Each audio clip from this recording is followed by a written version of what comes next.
without question how crucial the Gilded Age impacted New York City and the rest of the American continent within the 1850s. Coined in 1920 by historians Mark Twain and Charles Dudley Warden, in the book detailing the decade after the American Civil War had ended, the 1850s to 1890s were a time of great economic wealth thanks to the likes of industrialization, the Treaty of Waxahachie, which established the U.S.'s trading diplomacy with China, immigration of Europeans such as Irish escaping famine, Asians coming in for the gold located in California, Germans trying to cope with the losing of civil rights during the Revolt of 1848 that swept Europe, and British coming in to do business and earn very little because of it. The construction of the transcontinental railroads from the east to west of the American continent, and the rise of captains of industry, also known as robber barons, such as Rockefeller, Vanderbilt, and J.P. Morgan, who uses their wealth to fund their industries and make up political decisions while eating up the competition from the likes of small businesses trying to make a living. The age was cut short thanks to tattletellers such as Upton Sinclair and Jacob Riis, talking shit about how these captains in industries do their jobs. Who they thought they were, Lois Lane? This, of course, would shift all good times to a time of progression during the 1890s to 1920s, bringing change to the way industries produce their goods and how they treat their workers such as children, who would be pushed out of hard labor into mostly corrupt education systems.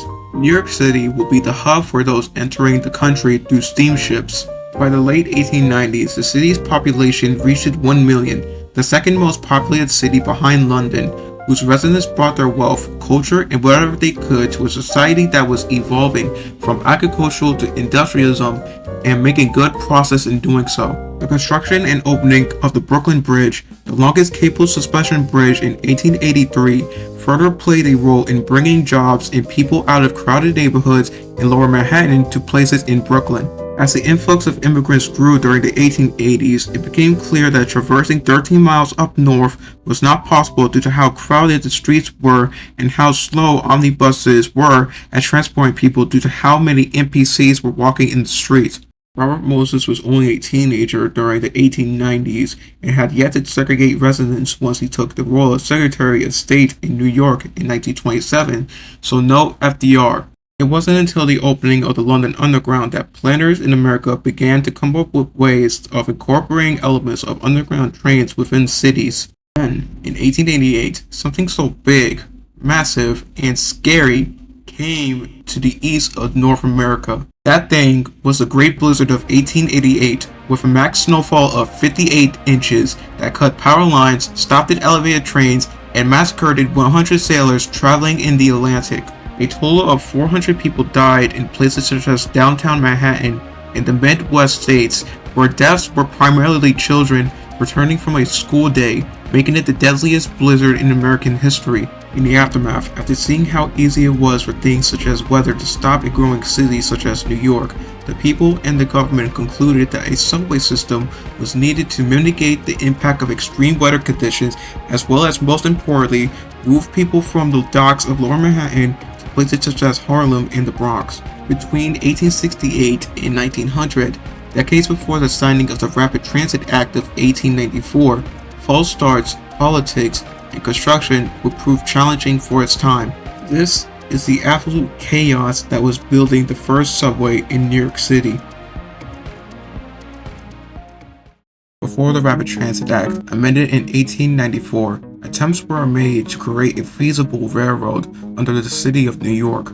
Within 1868, the New York legislation created the New York Central Underground Railroad Company and laid the plans for building a line from City Hall in Lower Manhattan to the Harlem River. The legislator hoped that this charter company, commissioned with transportation between the north and south of the island, would produce results. But of course, since no connection between City Hall and Harlem was built until after the signing of the Rapid Transit Act in 1894, nor any mention of this charter company exists besides wiki sites such as Wikipedia and NewYorkSubway.org, it failed. The legislator tried again in 1872, This time with the likes of Cornelius Vanderbilt, who owned many railroads at the time, to build a line from Lower Manhattan to Grand Central Depot with connections to the New York Central Railroad and New York and Harlem Railroad. But due to Cornelius wanting to half-ass the project by not putting in coverings for the tracks under Park Avenue, the project was abandoned, with the tracks along with the stations being abandoned or demolished from Upper Manhattan to the Bronx at 183rd Street. There was a successful launch of a pneumatics tube from Warden to Murray Street, but it didn't catch on as the stock market crashed 2 years after its ascension. This is what happens when you try to bet all your hopes on someone who only utilizes his resources for the sake of his own pockets. In the next 2 decades, experiments in underground technology were tested. Still, they were not fully realized until after the blizzard hit the city that plans were underway to bring the subway into reality. The plan was simple: construct a line underground from City Hall to Harlem that would inspire growth in Harlem and the Bronx. But due to how the topography of the island increases above sea level as you progress north, a complex and in-depth task of studying and excavation was needed to make tunneling possible. Problems when building the subway primarily boiled down to the ridges seen in Upper Manhattan. Neighborhoods such as Inwood along Broadway have an elevation of 130 feet above sea level via ridges and faults. Domelec and catalytic marbles are present, with catalytic being a soft stone material and a domelec being a hard type of marble. Groundwater found deep inside layers of fractured rock materials and aquifers would need to be pumped out.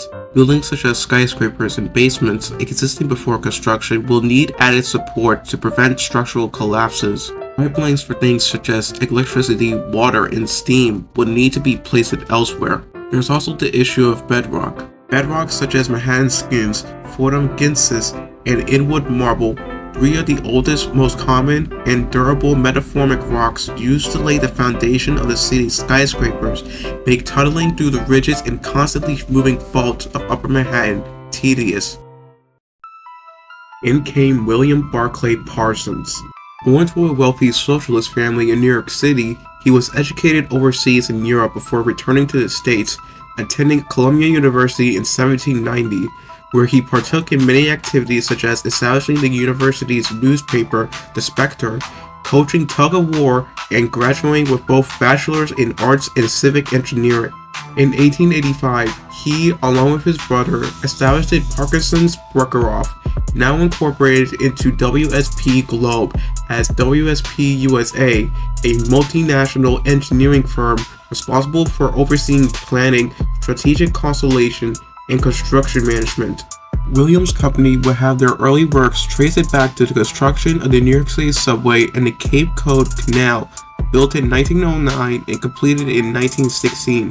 Through Williams' intellect, he studied topography maps of the island and traveled up north to neighborhoods located on ridges to study how much power trains needed to travel up north. When word spread about the building of a subway to reach the upper neighborhoods of Manhattan, he wasted no time joining forces with entrepreneurs such as the Arcade Railroad Company, who hired Parsons as a staff engineer. Then most of the entrepreneurs got mad and formed their own railroad company, taking them and the Arcade Company out of business not long after Parsons was hired. Parsons then joined up with businessmen once again, with the likes of William Steinway, who, along with other lobbyists, brought Parsons as a chief engineer of the construction of the New York City subway in 1894. He traveled to London and Paris to analyze their subway networks after they begun switching from steam to electricity in 1890. To move trains similar to the underground as quickly as possible, electric-powered trains would need to be used to move passengers rapidly from south to north of the island. Power to the trains will be via powerhouses, with the biggest and most influential being the IRT powerhouse, located at 840 12th Avenue, currently registered as a historic landmark and used today by Con Edison as a means of steam generation. As for the stations along the route, the bill called for 28 stations, with trains stopping at places such as Grand Central and Longacre Square, now known as Times Square after the New York Times moved its headquarters to the area. The line will terminate around 145th Street in Hamilton Heights, where a major shipping canal was being planned for construction to allow ships to run through the cut at Marble Hill into the Atlantic and Grand Lakes. It will also serve populated neighborhoods that included college campuses such as City College and Columbia University, west of the Hudson River.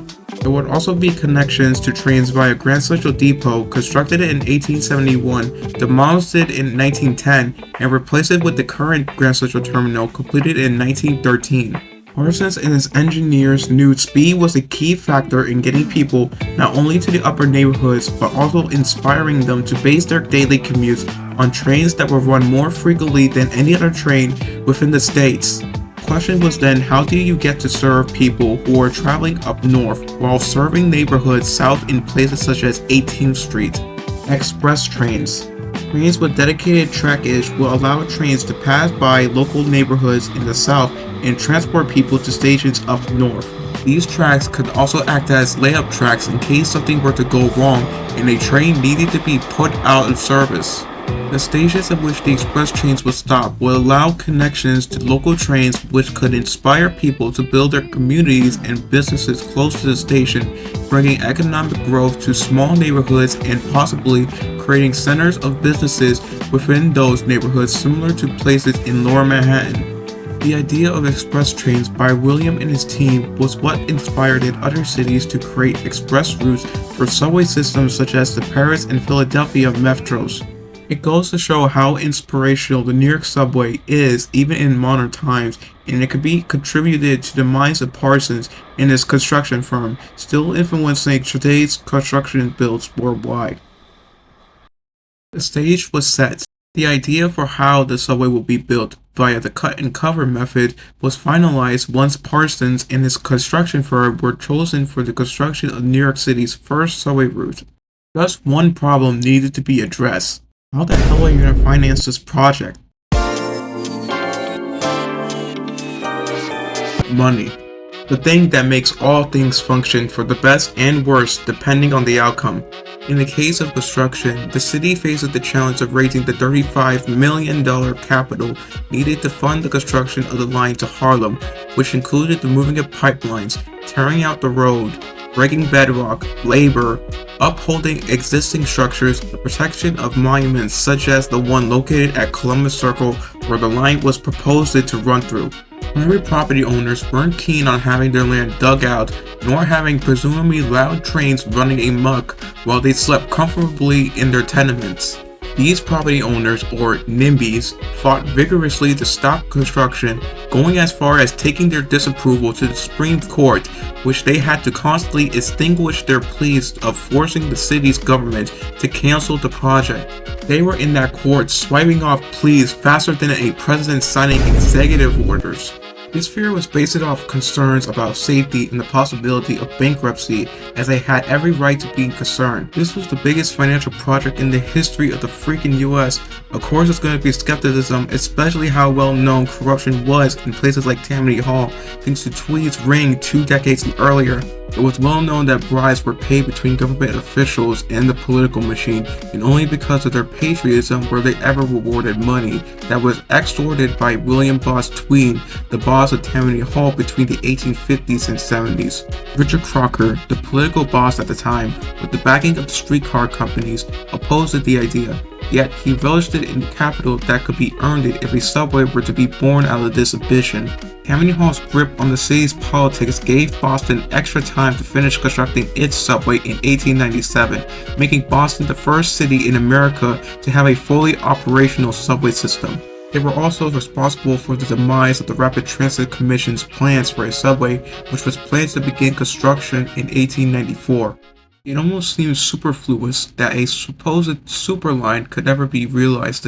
I mean, bridges will still have to be built connecting Broadway to the Bronx, and tunnels will have to be stretched under the Harlem River if they were to extend north into the borough. It seems pointless to continue such a project, but there was still a desire.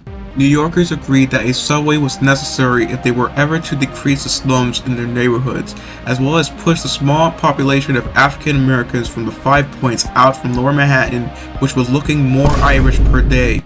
We have to move north, they cried. And that's what the Chamber of Commerce did. Under the newly formed Rapid Transit Act of 1894, after the one 3 years ago failed, and after heated discussions with members of the chamber supporting the project, A deal in May of that year was passed by Governor Roswell P. Flower, giving the chamber full control over the planning of the subway. Everything, including funding, contracts, and most importantly, public support, would be carried out through the chamber and not Tammany Hall. With the backing of 58,000 to 80,000 votes approving the support of the project, all there was to do was elect contractors that would support the funding of the project, and they would need some of the city's most wealthiest businessmen for the job. In stepped probably the most famous, most cherished contributor to the success of the New York City subway's completion. A contractor whose name is brought up time and time again to listeners with an interest in the history of this remarkable story, and that person was of immigrant descent, August Belmont Jr. Born into a family of financiers and the son of August Belmont, who immigrated to America in the 1830s and became a wealthy banker in New York for the German bank firm Rothschild. When he died in 1890, after attending St. Mark's and Harvard University, Jr. took control of the banking company his father established, August Belmont and Company, along with a nursery stud, a horse breeding company, since he and his father were avid fans of horse riding. By no coincidence, he funded the construction of Belmont Park Racetrack, which stands today in Elmont, New York, with the name based on his father. He also had ties with railroad companies, and when it came time to build a subway, he was approached by Irish immigrant contractor John B. McDonald in 1900 for surety bonds in case of one of the contributors such as City Hall were to default from the project. John B. McDonald's life before working on the New York City subway is somewhat of a mystery. What is known from some sites is that he was a very able builder. Taking experience from his father, who was in the business of construction, he contributed to working on projects such as the Boyne Corners Reservoir in Putnam County, New York Central Railroad's 4th Avenue Tunnel, which I couldn't find any information on besides the Clark Street Tunnel, which was constructed years after the subway's opening in 1904, and the Howard Street Tunnel for the Baltimore and Ohio Railroad in 1889. Being the most experienced with building infrastructure for railroads, it's no wonder he was brought onto the project as head contractor of the subway's construction. I know I mentioned John's background more briefly than the previous contributors, and that comes down to there being very little information besides his contribution to the opening of the New York State subway. He's one of those people whose names are solely plastered onto major projects like the subway, similar to John A. Roebling, who is best known for the construction of the Brooklyn Bridge, despite dying before the bridge's opening, which was then finished it and opened it by his wife, Emily Warden Roebling, who is barely mentioned when talking about the history of the bridge. I know this is a lot to digest, but what's important is, when talking about how things happen, that we look more into each person's background, as well as politics to understand how it influenced the results. This way, we will be more transparent when explaining stories to those unfamiliar with the trials and errors of it all. In 1900, after constant setbacks, financially and politically, on March 24th, William and his team of skilled engineers, overseen by John B. McDonald, with financial backing from the likes of August Belmont Jr., with orders from the Chamber of Commerce, began the 4-year-long work of construction of the Manhattan Main Line, as it was called, from City Hall to 145th Street in Harlem via Hamilton Heights. For the majority of the construction, the method of cut and cover was used, which called for the removal of streets before digging deep into the ground, where, if too deep, would prove to be time-consuming. To reinforce the walls and hold up the street once it was covered, I-beams, steel bulb angle columns, and flat roofs were used. Bulb angles were used for stations, I-beams were used when constructing the walls and holding up the roof. To keep traffic going above ground, wooden planks and bridges were used to allow pedestrians to cross over the construction happening inside the trenches. Some parts of the line required greater measures to reinforce both the structure of the subway and the streets above depending on the street.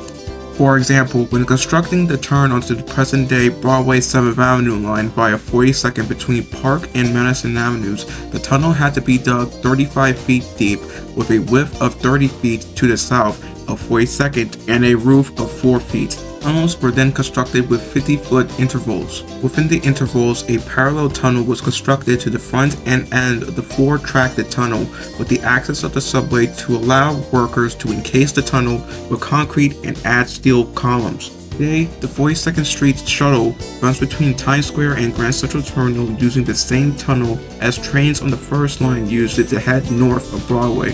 Skyscrapers and monuments proved difficult to tunnel, requiring the addition of supports or the demolition of basements.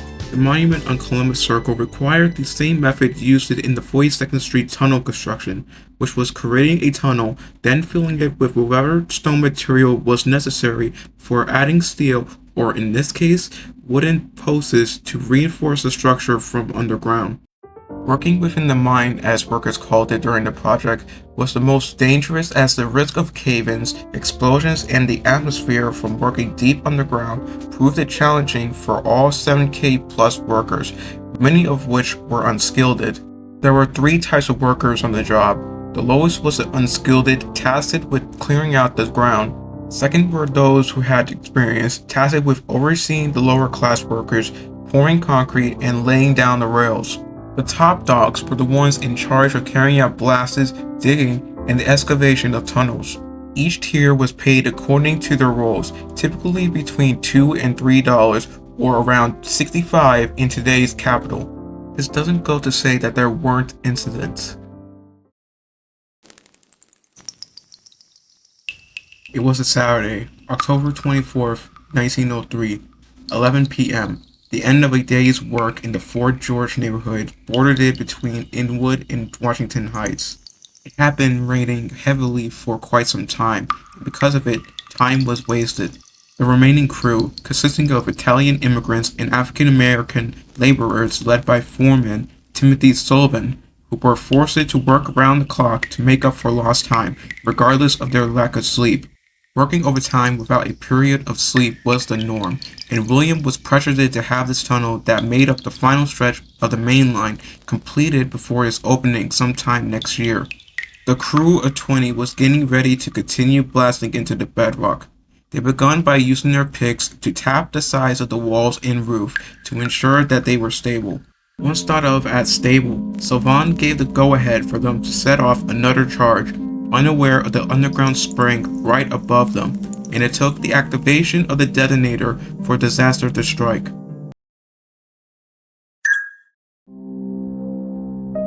10 people, including Sylvan, died as a result of a boulder falling onto them. When William inspected the site 2 days later, he blamed the geography of the ridge. He dismisses the crew's lack of sleep as a factor in the disaster, going home without the loss of sleep since, of course, all that mattered was making up time lost because of the rain stated earlier and meeting the deadline for the opening of the main line. This was one of 2 deadly incidents revolving around the subway's construction, with the death tolls totaling 16 and hundreds injured either above ground or in the trenches during the cut and cover process.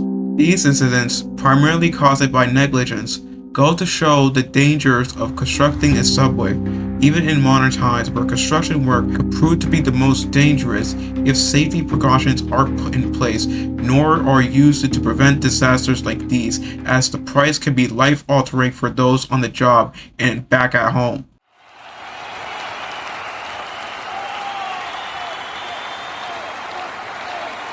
Decades of financial troubles, political opposition, public concerns, and false starts all faded away on October 27, 1904. At 2 p.m. outside City Hall in Battery Park, reporters from the New York Times, along with roughly thousands of attendees, crowded outside the subway entrance to the City Hall loop.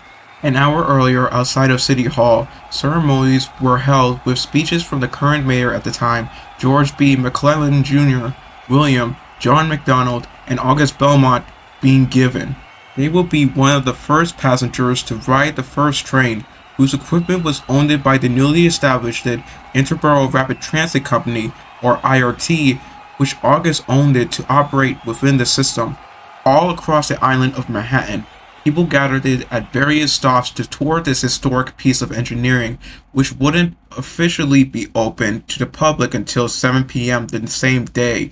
The first motorman of the train from City Hall to 145th Street would, ironically, be the freaking mayor who stated he was running this train. And the rest was history.